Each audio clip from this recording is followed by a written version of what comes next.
Good morning বন্ধুরা, কেমন আছো সবাই? আশা করছি তোমরা সবাই ভালো আছো আর আমরাও ভালো আছি। এখন বাজে হলো সকাল 7:12 আর আজ হলো বুধবার আর 6 তারিখ। আজ হলো বুধবার 6 তারিখ। আর আমি দেখো সকাল সকাল এই যে হাঁড়িটা চড়িয়ে দিয়েছি, না ভাত বসাইনি, মানে আমাদের সবার জন্য ভাত বসাইনি, ভাত তো অবশ্যই আছে। গতকালকে রাত্রেবেলা যখন রান্না করেছিলাম সেরুর জন্য বেশি করে ভাত নিয়ে ছিলাম, যার জন্য যাতে করে আর কি ওকে সকালবেলা খাইয়ে দেওয়া যায়, কারণ আমরা খুব তাড়াতাড়ি বেরোবো, সকাল সকাল বেরোবো। আর এত সকালবেলায় বড় খাবে না আর আমারও খেতে ইচ্ছে করছে না, কারণ একটা ভেতরে টেনশন কাজ করছে। সেই কারণে সেরুর জন্য বেশি করে ভাত কালকে নিয়ে রেখেছিলাম। এখন গরম করব, গরম করে ওকে দই দিয়ে খাইয়ে তারপরে বেরোনোর ইচ্ছে আছে। এখন জানি না কি হবে, কারণ সকালের খাওয়াটা আমি খাইয়ে দিয়ে বেরিয়ে যাই, তারপরে মিঠু দি দুপুরের খাওয়া খাওয়াবে। কালকে দই আনিয়েছি, তো দিয়ে যাব। কালকে দই তো আছেই, আরও দই আনিয়ে রাখলাম, জানোই তো কেন। এই যে এটা হচ্ছে দই সেরুর, ভার শুদ্ধই থাকুক। আর মাংস, হ্যাঁ ভালো কথা, সেরুর মাংসও তো রয়েছে। সেরুর মাংস তো কালকে সন্ধ্যাবেলা সিটি দিয়েছি, সেটা তোমাদেরকে দেখাইনি, মনেই নেই দেখাতে। ওই সিট বসিয়ে দিয়ে আর কি আমি ভিডিও করছিলাম, সেই কারণে তোমাদেরকে দেখাতে মনে নেই। তো যাই হোক, সকালবেলা থেকে তো ভিডিওটা শুরু করলাম, আশা করছি সবটাই তোমাদের সামনে তুলে ধরবো। তো চলো বাদবাকি কাজগুলো সেরে নিই। ঘরটা ঝাড় দিয়ে হাত ফাত ধুয়ে মুখ টুক ধুয়ে ভাতটা বসালাম, ভাতটা গরম করতে দিলাম আর কি, ব্যাস। এত তাড়াতাড়ি খাওয়াতে হবে, কিছু একটা হচ্ছে, তাই না? কিছু একটা হচ্ছে, একা তো খাওয়া না, তুমি থাকতে আমি কেন একা খাবো?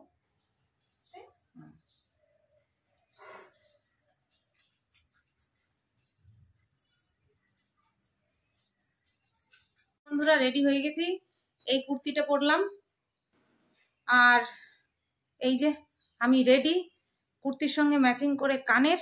এখন বাজে সকাল 8:15 আর আমরা রেডি হয়ে গেছি বেরোনোর জন্য। চাদর টাদর কিছু নেবা?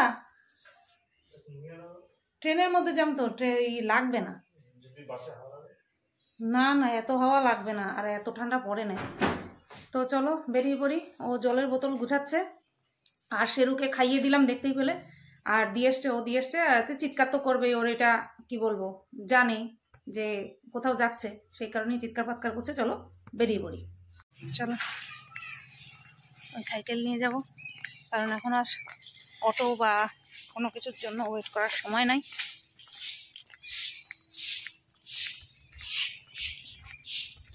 সকালবেলা এখানটা কত সুন্দর লঙ্কা ফুল দেখতে পাইছো?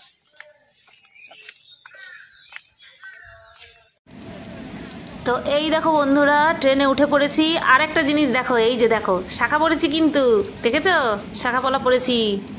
তোমরা অনেকেই বলছিলে সুতপা শাখা পলা পরো, তোমার হাত ভালো লাগছে না, হাত ভালো লাগছে না, তো পরে নিয়েছি, ঠিক আছে। আর এই যে চাদরটা দেখছো, স্টোল, এটা চাদর তো না, স্টোল, এটা নতুন কিনেছি। ট্রেন থেকে নেমে উঠে পড়লাম ইঞ্জিন ভ্যানে। এই ইঞ্জিন ভ্যানে উঠলাম কেন ট্রেন থেকে নেমে? এইবার তো তোমাদের মনে প্রশ্ন আসবে, সুতপা কোথায় যাচ্ছে?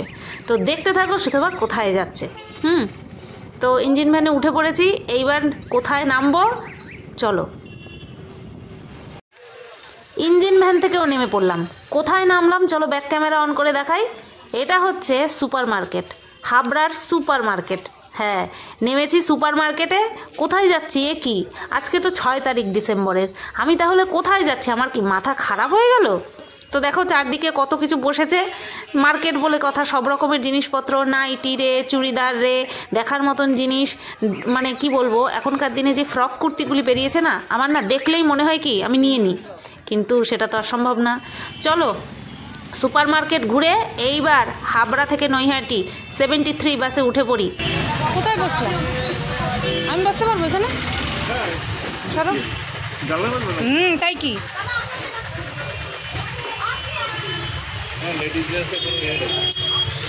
ছাড়তে মনে দেরি হবে। ইস বাবা, অনেক কতদিন পর, 1.5 মাস 2 মাস পর উনি ক্যামেরার দিকে তাকায় হাসলো। তো চলো যাই। কোথায় যাচ্ছি একদম জায়গায় গিয়ে দেখাবো। আর উনি দেখো, ওনার নাই, কিচ্ছু নাই ওনার। উনি একটা শার্ট পরছে, দেখো কাজে যায় সেই শার্টটা পরছে। এত তাড়াহুড়া ছিল, আমি যদি ঠিক খেয়াল করতাম না এটা ওনার খোলাতাম, একটা ভালো জিনিস পড়াতাম। আমার সঙ্গে বেরোতে গেলেই উনি এরম করে। চলো আমরা আসলাম জয়গাছি, এখান থেকেই বাস ধরছি ডাইরেক্ট। তো বাস ছেড়ে দিল, আর দেখো কত শাড়ি ঠাড়ি নিয়ে বসেছে। আর আমি নাচবো, বাস নাচবে, ক্যামেরাও নাচবে। এনারা তো তোমরা জানো হাট বসলে পরে 2-2:30টার সময় চলে আসে, পাইকারি হাট। বাস প্রায় ফাঁকা, এটা মানে স্টেশন পর্যন্ত যেতে যেতে মনে হচ্ছে ভরে যাবে, তাও অনেক সকাল তো। এটা হচ্ছে ঢোকার মেন গলি, ওই মার্কেটে ঢোকার মেন গলি। দেখো হাবড়া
বাসের থেকে আর সাসপেন্স রাখবো না।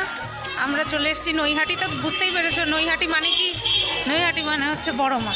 তো বড় মায়ের কাছে আজকে আসলাম, বহুদিনের ইচ্ছে ছিল, আর আজকে চলে আসলাম বড় মায়ের কাছে।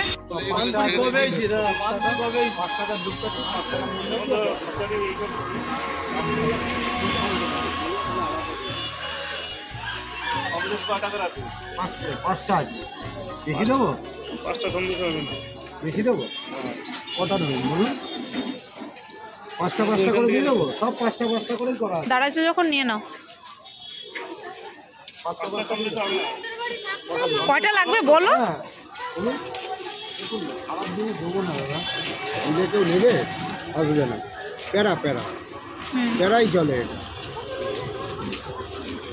ভালো হবে তো? হ্যাঁ ভালো না হলে পুজোর জন্য কি বাজে জিনিস দেবো বলুন?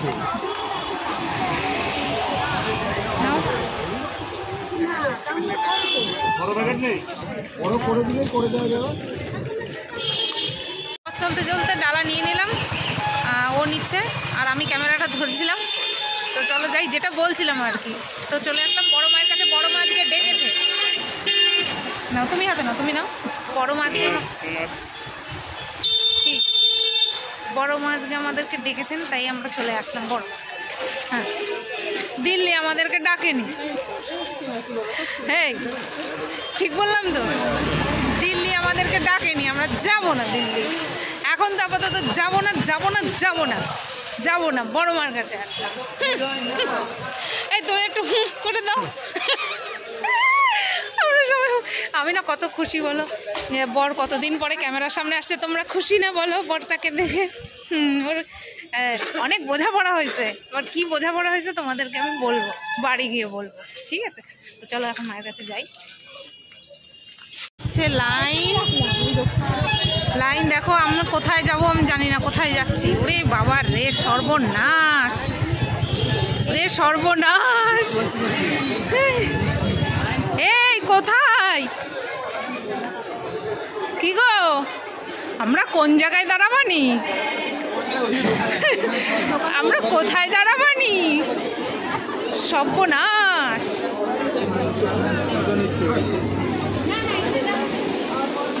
আরে বাপ রে বাপ, বাপ রে বাপ।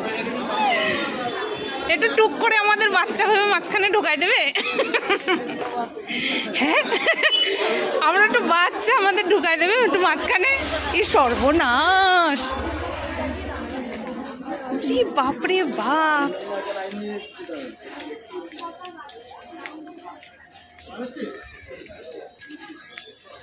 বাড়ি থেকে ওই চায়না টুলটা আনলে ভালো হতো, পাইতে হয়তো বসতাম। ও বাবা, শেষ দেখা গেল তাহলে। হ্যাঁ, বুধবারে এই অবস্থা, প্রতিদিনই এই অবস্থা। আমরা কত লোকের পেছনে, নো আইডিয়া, কোনো আইডিয়া নেই কত লোকের পেছনে দাঁড়ালাম। আমি দেখতে চাই আমার পিছনে এরকম লাইন হবে, তাহলে দেখে একটু শান্তি পাবো যে আমি লাস্ট না, আমার পিছনে আরো অনেক লোক আছে, সেটা হলে পরে শান্তি। তো চলো, জানি না, এখন তো হাসি মুখে দাঁড়ালাম, অপেক্ষা করতে করতে অবস্থার কি হয় জানি না, কারণ আমার কোমরের কন্ডিশন খারাপ, তোমরা সবাই জানো। চলো, আমি লাইনে দাঁড়িয়েছিলাম, বর বললো দাও তো তোমার ফোনটা, আমি একটুখানি ভিডিও করে আনি। বলছি কি ভিডিও করো? বলছে একটুখানি মন্দিরটা তুলে আনি। তো দেখো কনস্ট্রাকশনের কাজ চলছে, আর আমরা যখন একদম মন্দিরের সামনে এসে দাঁড়াবো তখনও তোমাদেরকে দেখাবো।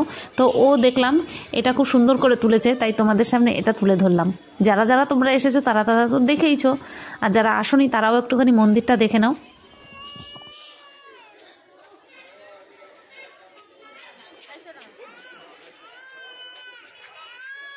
অনেকক্ষণ দাঁড়ানোর পরে আমরা চলে আসছি কাছাকাছি রাস্তার, আর ওই যে মন্দিরের চূড়া দেখা যাচ্ছে, ওই যে,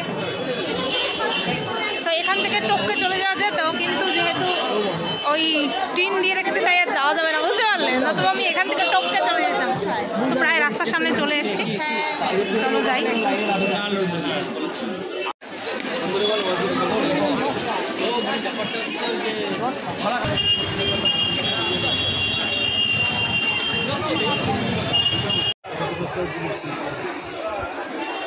ধূপকাঠি আর মোমবাতি জ্বালাবো এখানে, সবাই জ্বালিয়ে নিই, তারপরে আমাদের লাইনটা আসুক।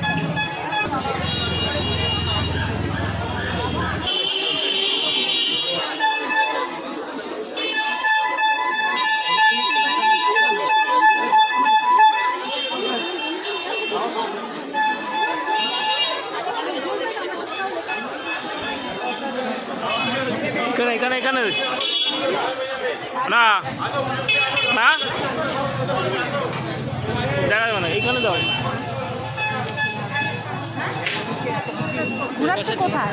এই যে এই দিক দিয়ে, এই যে এইখানে, এই যে এখানে দিয়ে দাও। না, ঘুরাতে তো লাগবে। এইটা তুমি এখানে দিয়ে, মায়ের উদ্দেশ্যেই দিতে হবে।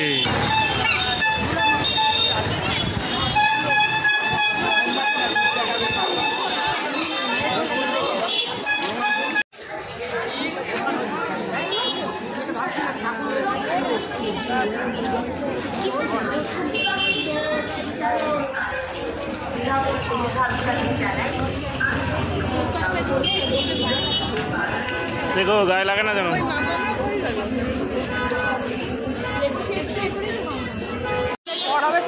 আমরা একদম মুখে চলে এসেছি, সিঁড়িতে উপরে দাঁড়িয়ে দেখলাম ভেতরে অনেক লাইন। তো ভেতরে কতটা কি যাই, প্রথমবার আসলাম তো দেখি। আমার ফোন কে ধরে দিচ্ছে? আমার কর্তা মশাই, বিশাল বড় পাও।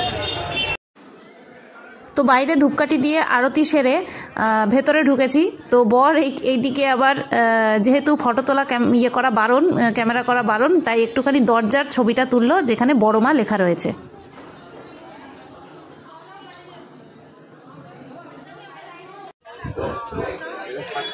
হ্যাঁ দিন,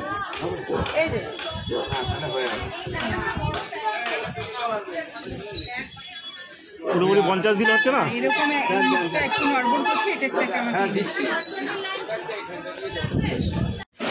পুজো দেওয়া সেরে জুতো টুতো পরে ডালা নিয়েই যাচ্ছি গঙ্গার ঘাটে, একটু গঙ্গাটাও দর্শন করে আসি, আর একটু জরুরি কাজ, বুঝতেই পারছো, তো সেটাও সেরে আসি। তো যাচ্ছি। উনি ঘুরতে বেরোচ্ছে না, জোর ট্রেন ধরবা, তুমি এত জোরে জোরে হাঁটো, আমি ভাল লাগে না, পারি না এত। কচুরি খাইতে ইচ্ছা করতেছে, 1টা বাজে, তো কয়টা বাজে? 12, 12:30 বাজে, কি করবা?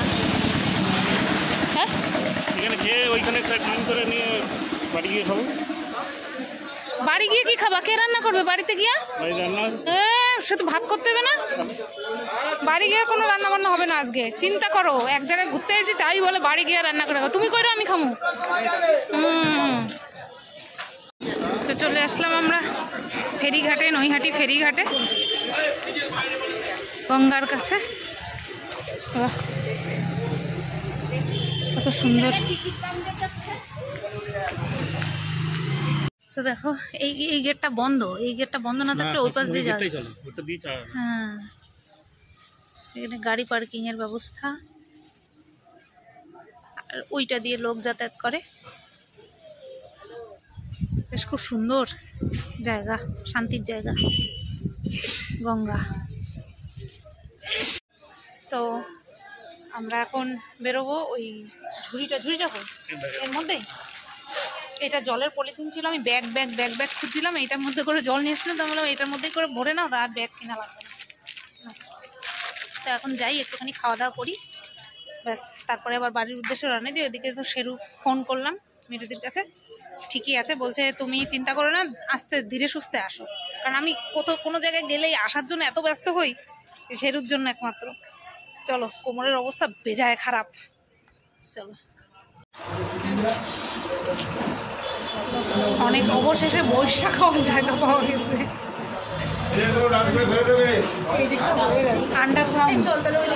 আন্ডারগ্রাউন্ডে খেতে বসছি আমরা।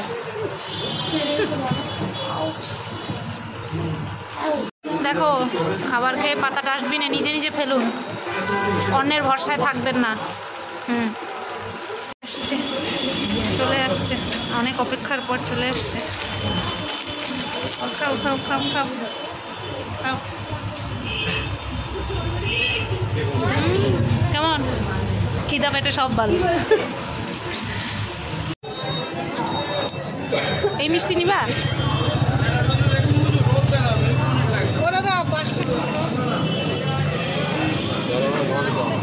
এই মিষ্টি নাও না দুটো, দেখেই খেতে ইচ্ছা করতেছে।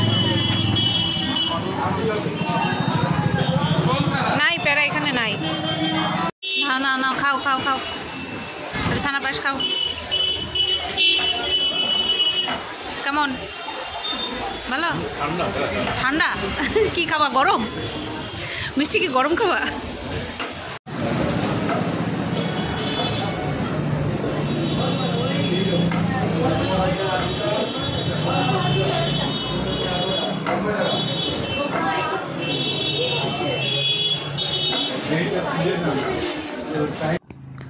পেট প্রায় ভর্তি, 6খানা ওই ছোট ছোট লুচি খেয়েছি, তারপরে ছানার পায়েস খেলাম দেখতেই পেলে।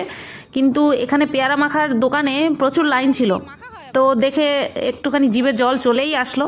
আমি সচরাচর এসব মাখামাখি খাই না, কিন্তু আজকে খেতে ইচ্ছে করলো, ঘুরতে বেরিয়েছি বলে কথা। তো উনি মাখছেন, 2টো পেয়ারা মাখা হয়েছে। এই মাখা এখন খাবো না, এই যে বর টাকা দিল, একবারে আমরা বাসে উঠে খাবো। তো চলো, পেয়ারাগুলো বেশ ভালোই ডাসা ডাসা রয়েছে।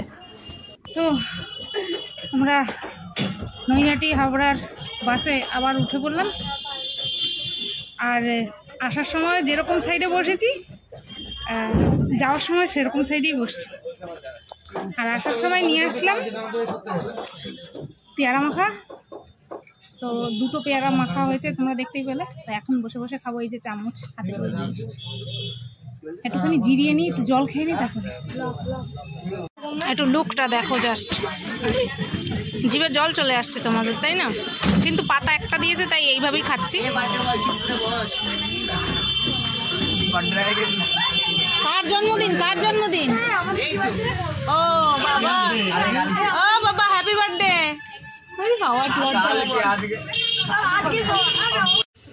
চলে এসছি হাবড়ায়, নামার পরে মিষ্টির দোকানে এসছি, বোনের বাড়িতে যাবো, একটুখানি মিষ্টি নেবো। তো ওই মিষ্টি দেখে আমার, ওই মিষ্টির দিকে আমার চোখ আটকে গেছে। পরে অবশ্য খেয়েছি, এখানে নানান রকম, এখন বেশিরভাগ ক্ষীরের মিষ্টির আইটেম বেশি। দেখো, পাটিসাপটার আইটেম, এটা পুরো ক্ষীরের। কি সুন্দর লাগছে মিষ্টিগুলো দেখে।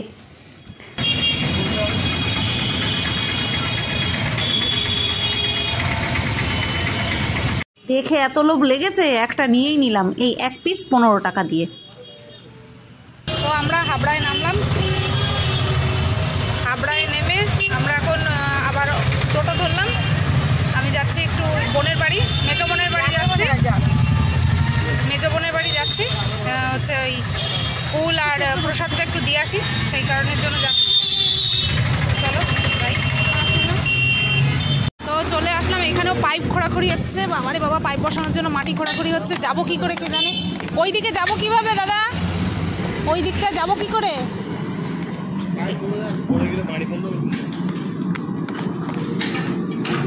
দেখো কি অবস্থা, এই সাবধান।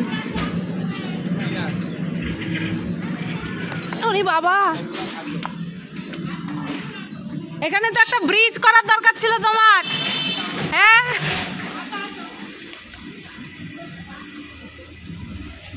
চলো যাই। আজকে আর উপরে গিয়ে ক্যামেরা ট্যামেরা করবো না, তোমরা জানো কিসের জন্য।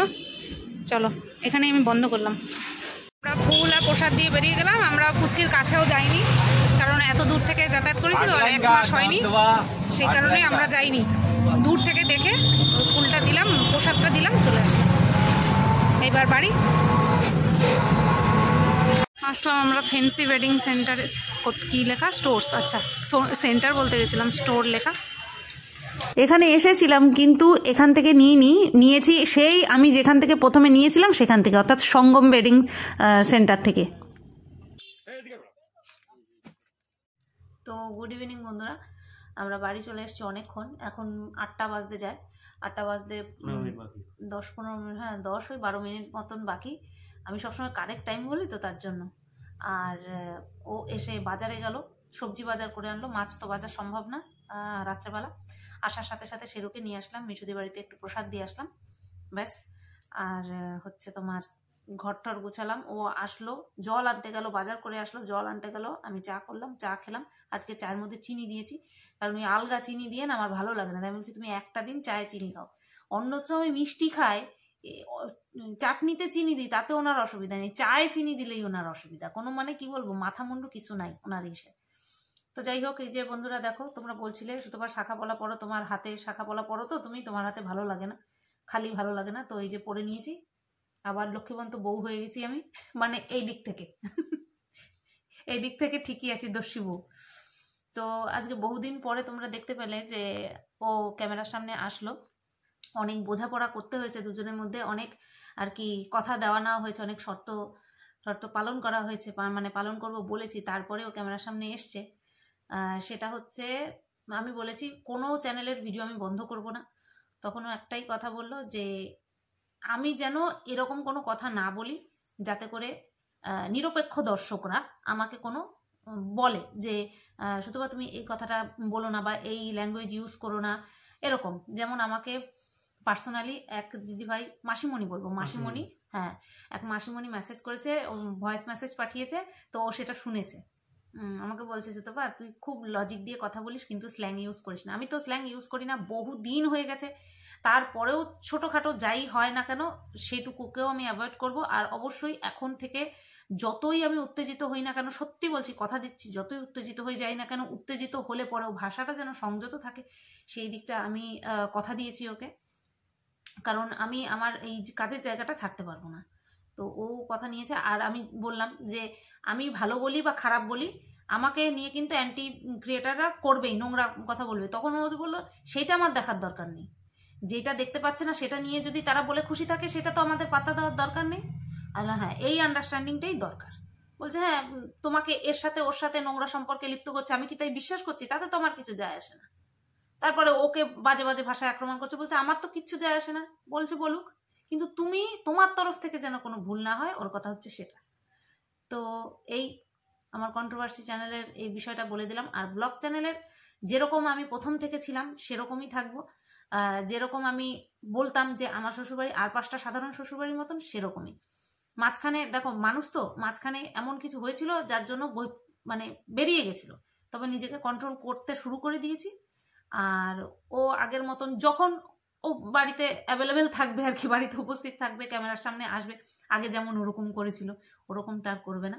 অনেকেই তোমরা ভেবেছিলে নাটক, বাট না, আমি নাটক আমার দ্বারা হয় না, মিথ্যে কথা বলা, নাটক আমার দ্বারা হয় না। সত্যি সত্যি মানে কি বলবো, অশান্তি চলছিল, আর সেই কারণের জন্য আমি, যারা আমার সঙ্গে পার্সোনালি দেখা হয়েছে বা কথা হয়েছে তারা জানে যে সত্যি সত্যি অশান্তি চলছিল। তো যাই হোক, আর ভিডিওটা এন্ড করতেলাম। আর হচ্ছে আমরা যে দিল্লি যাইনি সেটা তো তোমাদের কাছে পুরো পরিষ্কার হয়েই গেল। আর কেন দিল্লি যাইনি এই একটা সম্পর্কে কারণ এখন না, হ্যাঁ পরবর্তী সময় আসলে হ্যাঁ। অবশ্যই জানো। সবটাই তোমাদেরকে ডিটেলসে যতটুকু আইনের মাধ্যমে আয়তায় থেকে জানানো যায় ততটুকু তোমাদেরকে বলবো। তবে হ্যাঁ, দিল্লি আপাতত যাচ্ছি না। যদি কোনো সময় যেতে হয় তোমাদেরকে অবশ্যই জানাবো, আর যদি যেতে কি না কারণে হয় যাবো সেটাও হ্যাঁ জানিয়ে দেবে। কি কারণে যাচ্ছি না যাচ্ছি এভরিথিং তোমাদেরকে জানিয়ে দেবো। এখন বোঝোই তো, তোমরাই বলো যে সুতপা তোমার মানে মানে কি বলে সেফটি বজায় রেখে তুমি ততটুকুই আমাদের সামনে মুখ খুলবে, নতুবা দরকার নেই। তো তোমরা যতটুকু প্রয়োজন ততটুকুই, তার অতিরিক্ত কিছুই না। তোমরা আমাকে বোঝো, সেই জন্যই তো আমি মানে কি বলবো অনেকটা ইয়ে পাই, রিলিফ পাই যে না আমাকে বোঝে। তোমরা বলো যে শুধু তুমি ঠিক থাকো, বেশি কিছু বলার দরকার নেই। এইটাই হচ্ছে সবচেয়ে বড় পাওনা। আর সত্যি কথা বলি, নিজেকে অসহায় ভেবেছিলাম, কিন্তু সত্যি বলছি ভগবান পাশে এসে দাঁড়িয়েছেন। আমি অসহায় নই, এখন তো বলতে পারবো, মানে বুক টুকে বলতে পারবো, সত্যি বলছি আমি অসহায় নই। একমাত্র সৎ অ্যাকচুয়ালি সত্যি কথা বলতে লোকে বিপদে না পড়লে বোঝা যায় না কে তার কাছের লোক বা কে তার দূরের লোক। অ্যাকচুয়ালি বিপদে পড়লেই তার বহিঃপ্রকাশ পাওয়া যায়, সে কে তার কাছের এবং কে তার দূরের। যাই হোক, একটা ইনসিডেন্ট ঘটে গেছে, তার জন্য আমি বিশেষ করে ও কতটুকু চিনেছে জানি না, আমি অনেককে চিনেছি এবং অনেককে জেনেছি যে কে কাছের এবং কে তার অনেকটা দূরের, এবং কে তার ক্ষতি চাইছে, কে কি চাইছে, টোটালটা আমার কাছে ক্লিয়ার। অনেকে বন্ধু বান্ধবী অনেকে অনেক কিছু এসছে গেছে, কিন্তু আমার কাছে টোটালটা, ওর কাছে কতটা ক্লিয়ার আমি জানি না, কিন্তু আমার কাছে টোটালটা ক্লিয়ার হয়ে গেছে। কারণ আমি এই জায়গায় অতটা স্বাবলম্বী না, আমি জানি, কিন্তু আমি যতটুকু জানি বা যতটুকুই বুঝি যে কে তার কাছের। এবং সত্যি কথা বলতে এরকম একটা বিপদে না পড়লে আমি লোকগুলি চিনতে পারতাম না। ও হয়তো কতটা চিনেছে আমি এখনো জানি না, কারণ চিনতে পারিনি বলে মাঝে একটা ঘটিয়ে ফেলেছিল। একবার না অনেকবার। হ্যাঁ, যাই হোক, ওকে বলে বোঝানো যাচ্ছে না, তোমরা একটু বলে বোঝাও যে লোকের কথায় যেন কান না দেয়, কাউকে যেন চট করে বিশ্বাস না করে, এটাই মেন কথা। অনেক বন্ধু আসবে, কিছু পেছনে ছুরি মারার জন্য বসে রয়েছে, এখনো জানি যে কারা বন্ধু বা কারা শত্রু। সেটুকু বলছি যে এখনো তুমি লোক চেনো কাকে। অ্যাকচুয়ালি কি, ও 2 মিনিট লাগবে ওকে মনের ভেতরের কথা কেউ যদি ওকে জিজ্ঞেস করে 2 সেকেন্ডের মধ্যে বা 2 মিনিটের মধ্যে বলে দেবে যে ওর মনের মধ্যে কি চলছে না চলছে। আমি বারবার বলি, সেদিনকে যে ফোন করেছিল, আমি একটা ছোট্ট একটা কথা বলছি, সেদিনকে যখন ও ফোন করেছিল আমি কিন্তু জানতে চেয়েছিলাম কে ফোন, যেই ওই তরফ থেকে ফোন এসেছিল, বলছে ফোন করেছিল, তাই বলছে তোমার কথা বল, তার কথা আমি জিজ্ঞেস বলিনি। তা বললাম যে ফোন করেছিল, আমি কিন্তু সঙ্গে সঙ্গে বারণ করেছিলাম, কেন তুমি ফোন করতে গেছো? আমি ফোন করি না, আমাকে ফোন করে এই বলেছে। আমি দেখো সাবধান, এখনো তোমাকে বলছি সাবধান। কিন্তু তার একদিনও লাগেছে, 1 সেকেন্ডও লাগেনি তার পাল্টিটা খেতে। তার কার কি চরিত্র সবাই অত গুরুত্ব দিও না, সবার অত গুরুত্ব দিও না, কার কি সেটা সবাই জানে এবং সবাই সেটা বুঝতে পারছে। সেও আমাকে অনেক কিছু বলছে, বলুক, তার মুখ আছে বলুক না, আমার তাতে কি হবে। সেটাই। তবে একটা কথা কি জানো তো, আমার বর একটা কথা বলেছে যে কোনোদিন মাথা নিচু করনি, কোনোদিন মাথা নিচু করবেও না। এই কথাটাও আমার বলেছিল, মাথা নিচু করনি, যখন মাথা নিচু করবে না, যা হয় হবে, দেখা যাবে। হ্যাঁ, এইটাই ওকে বলেছিলাম যে ভেঙে পড়া কিচ্ছু নেই। একটা যখন ইনসিডেন্ট ঘটেছে যে মুখ লুকিয়ে বা মুখ করে থাকবো না, যা হবে দেখা যাবে। যাই হবে দেখা যাবে। তো সত্যি যাই হবে দেখা যাবে। তো বুঝতেই পারলে যে আমরা যাইনি, কেন যাইনি সেটা বহিঃপ্রকাশ সব পরে। আর বাদ বাকি কথা তো আমার ওই চ্যানেল তো রয়েছে, ওখানে না হয় বলবো। তো আমি জানি তোমরা অনেকে তোমার কমেন্ট করতো আমার ব্লগ ভিডিওতে যে তুহিন বাবু সুতোবার হাতটা ছাড়বেন না। তোমাদের সব কমেন্ট পড়তো। আমি বলতাম তুমি পড়ো, বলে আমি পড়বো না। ও তো ভিডিও দেখতো না, শুধু কমেন্ট পড়তো। ভিডিওর মতন চলছে, কমেন্ট পড়ছে, তো কমেন্ট পড়ে খুব। তো অনেকদিন ধরেই সমস্ত কিছু চলছিল। তা কালকে না পরশু দিন, 2 দিন ধরে সব রফা দফা হলো সমস্ত কিছু আর কি, পুরো একেবারে কি বলবো, মানে লিখিত পড়িত শুধু বাদ দিয়ে একদম। তা বলছে যদি কোনোদিনও বেগতিক দেখি, আমি সেই দিনই এসে সব তোমার করতে বাধ্য করবো তোমার, মানে সব উঠিয়ে দিতে বাধ্য করবো, বুঝতেই পারছো চ্যানেলের ব্যাপারে কথা। আমি বলছি না, আর হবে না। আর যত এখন যেরকম করছি সেরকম, বলছে হ্যাঁ এখন যেরকম করছে সেরকম, আর কোনো সময় শত উত্তেজিত করুক তোমাকে, তুমিও উত্তেজিত হও। তুমি যেমন যে খুব খারাপ তাকে অসভ্য বলো, খারাপ বলো, দুষ্টু বলো, কিন্তু নোংরা কথা তুমি বলতে পারবে না। যে অসভ্যতামি করে তাকে বলবো অসভ্য, তুমি দুষ্টু, এভাবে বলবো। তো এই তো আশা করছি তোমরা অনেকেই একটুখানি হলেও রিলিফ পেলে, যে যেই ভয়টা তোমরা আমাকে নিয়ে পাচ্ছিলে যে দিল্লি যাওয়া নিয়ে, সেইটা থেকে অনেকটা তোমরা রিলিফ পেলে। এবার তোমরা নিজেদের মতন করে আমার পাশে থাকো। সত্যি এই পরিস্থিতি না আসলে বুঝতে পারতাম না একটা অচেনা মানুষ, একটা না অনেকগুলো অচেনা মানুষ কিভাবে আমাকে পুরো এইভাবে ধরে রেখেছে, মানে আমি বুঝতে পারতাম না। তো তারা বলতে একটা বলে না যে লোককে পিঠ দিয়ে বাঁচিয়ে রাখা, তাকে সাপোর্ট করা, চারিদিকে ওয়াল হয়েছিল তারা। আজকে সত্যি তাদের কাছে আমি কি বলবো, কৃতজ্ঞ যে তারা এইভাবে সাপোর্ট না করলে, এইভাবে পাশে না থাকলে আমরা এতদূর। আমাদের কোনো গ্যাং নেই, সবটা ওপেন, সব আমার ভিউয়ার্স, সবাই আমার ভিউয়ার্স, কোনো গ্যাং নেই পার্সোনাল। তারা না থাকলে, সে ভিউয়ার্স না থাকলে সত্যি এতদূর এগোতে পারতো না। আর আরেকজন যে আমার সত্যি শুভাকাঙ্ক্ষী, সবাই শুভাকাঙ্ক্ষী এখানে জানি, কিন্তু যেই দিদি আমাদের এই জিনিসটা নিয়ে দেখছে, সত্যি তার কাছে হ্যাঁ তুমি সম্মান, সেই বোন বা দিদি, অ্যাকচুয়ালি ও আমার থেকে অনেক জুনিয়র, আমার থেকে 3 বছর। যাই হোক, সে যদি পাশে না থাকতো কোনোদিনও আমরা এত দূরে এগোতে পারতাম না। সে শুধু বলে গেছে, ভরসা জুগিয়ে গেছে যে আপনারা ভয় পাবেন না, আপনাদের ভয়ের কিচ্ছু নেই। বলেছে শুধু আইন সবার জন্য, আইন সবার জন্যই সমান, এইটুকুই বলেছে, যে যার পর দেখা যাক কি করা যায়, এইটুকুই বলেছে। ও পুরো মাথার উপর গার্জিয়ানের মতো ছিল, একদম ডাইরেক্ট গার্জিয়ানের মতন হয়ে আছে, যে এইটা কি করতে হবে, এটা কি করতে হবে না, টোটালটা চোখে বলে না, লোকে চোখে আঙুল দিয়ে বুঝিয়ে দেয়, সত্যি সেইভাবে ও এত দূরে এগিয়ে নিয়ে গেছে। আজকে ও না থাকলে আমরা এত দূরে যেতেও পারতাম। আজকে হয়তো আমাদের ওখানেই থাকতে হতো, দিল্লিতেই থাকতে হতো, পুরো অনাথের মতন। ও যেটা বলেছে সত্যি ভগবানের দূত, ও না থাকলে বাবা সত্যি তাই। আমরা যে বড় মার কাছে যে গেছিলাম তার কারণটা তোমাদেরকে বলি। আমার এই যে ট্রিটমেন্টের জন্য ওর একটা মানসিক ছিল, যাতে করে আমার এই দিল্লির ঝড়ঝাপটা যেন আমি সুষ্ঠুভাবে পুরো করে আসতে পারি। এই যে আমি যেতাম, ও চিন্তা করতো, ও খালি মানসিক করেছিল যে মা তুমি ওকে সুস্থভাবে বাড়িতে নিয়ে এসো, যাতে ওর কোনো ওখানে বিপদ না হয়, আপদ না হয়, শারীরিক কোনো অবনতি না ঘটে। কারণ আমি তো বাইরের জল খাওয়ার তোমরা জানো, কিন্তু সেখানে কিছু হয়নি, সেই কারণেও একটা মানসিক ছিল। সেটাই আজকে আমার মানসিক ছিল, শুধু আমি না, ওকে নিয়ে সুস্থভাবে যাব, মাকে দর্শন করবো, মায়ের পুজো দেবো, আজকে সেটা সুস্থভাবে করে আসলাম। আর আমারটা তো জানোই, আমি বোনের মেয়ের জন্য আমিও করেছিলাম। ও একটা মানসিক ছিল, যাই হোক দুজনের একসঙ্গে গেলাম এবং ভালোভাবে সুস্থভাবে পুজোটা দিলাম। একটু ভিড় ছিল, ঘন্টা 1.5-2 মতো একটু লাইনে দাঁড়াতে হয়েছে, শুধু আজকে না, এখন নাকি সবসময় এরকম ভিড় হয়, তোমাদেরকে লাইন দেখালাম না, প্রতিদিনই ভিড় হচ্ছে। যাই হোক, কাজ সেরে মানে পুজো সেরে খেতে ঢুকবো, জায়গা পাচ্ছে না কেউ। সে বিয়ে বাড়িতে এরকম হয় না, অতিরিক্ত লোক থাকলে খেতে থাকে, পিছনে গিয়ে দাঁড়িয়ে থাকে চেয়ারের পাশে, ঠিক সেম অবস্থা, ঠিক সেম অবস্থা। মানে খাওয়া শেষ হয়নি, লোক এসে বলছে আপনি উঠুন, ওনারা বসবে, আর উঠছে, কিছু করার নেই। সব দোকানে বাইরে দাঁড়িয়ে খাচ্ছে, আমি তো বলছি বাইরে দাঁড়িয়ে আমি খাবো না, আমার কোমর যন্ত্রণা, আমার এমনিতেই কোমরের অবস্থা খারাপ, ওই হটপ্যাড আমি এতক্ষণ দিচ্ছিলাম, ও এখন দিয়ে বসে আছে।